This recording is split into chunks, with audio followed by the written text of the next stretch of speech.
and I'm the director of an organization called Hindus for Human Rights UK. And we are, as far as I'm aware, the only progressive anti-Hindutva Hindu organization in the world. So we often think of us as the Hindu version of non-Zionist or anti-Zionist Jews. It's a very uphill battle, and one which has basically had me ostracized from a large portion of my own community, which is why I'm here in Leicester now. I'm here for the week because I want to show Leicester that there are still Hindus who see sense. There are still Hindus who love them. Thank you so much. This means so much to me. There are still Hindus that love their Muslim sisters and brothers, Hindus who love Islam, Hindus who see all humanity as one, whatever faith, whatever ethnicity, whatever background you come from. And I'm aware of the fact that a few years ago in this city, Leicester, there were riots, communal riots between Hindus and Muslims. And as a Hindu, I take responsibility, well, I mean, it's not my responsibility, but I take shame, really, in the fact that these Hindu nationalists, Hindu supremacists stoked up such violence in a city that has been home to so many different communities. And why is this relevant to Palestine? Well, because India was always on the side of Palestinians since the 1940s.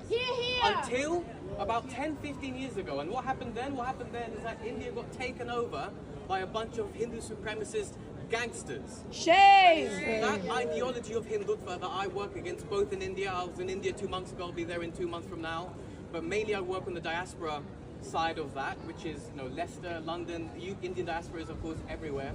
And now we're seeing India, Prime Minister Modi, funding, arming, trading with Israel, swapping secrets and methods in torture, occupation with the Israelis. It starts in Gaza and they use these tools, they bring them to Kashmir, and it goes back again. We all know this, it's disgusting, it's disgraceful. We've seen a flare-up of this debate since the terrorist attack in Kashmir a few weeks ago.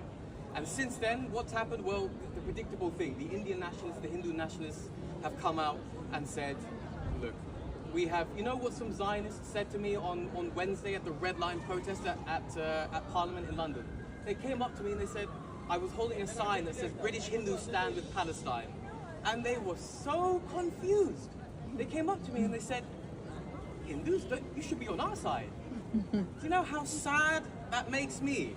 Hindus recognize the oneness of all people, which is why real Hindus stand in solidarity with Palestine. We're against the genocide, as we always have been, and we support the liberation of Palestine. Just as we support an end to the military occupation of Kashmir, we believe in the liberation of all people, freedom of all people, whatever religion, whatever the background. So we're here today in particular to call for the freedom and the humane treatment and, you know, the release of the current now IDF prisoners on board that flotilla, that legendary heroic flotilla that's gone to give aid to the most starved out people in the world right now, who have been refused aid from this country and all of the countries supporting Israel. So I'll finish there, but just by saying Shanti, Shanti, Shanti. Real Hindus love all and are in solidarity with Palestinians. Thank you all for turning out, and please let's keep being there and also put pressure on our government.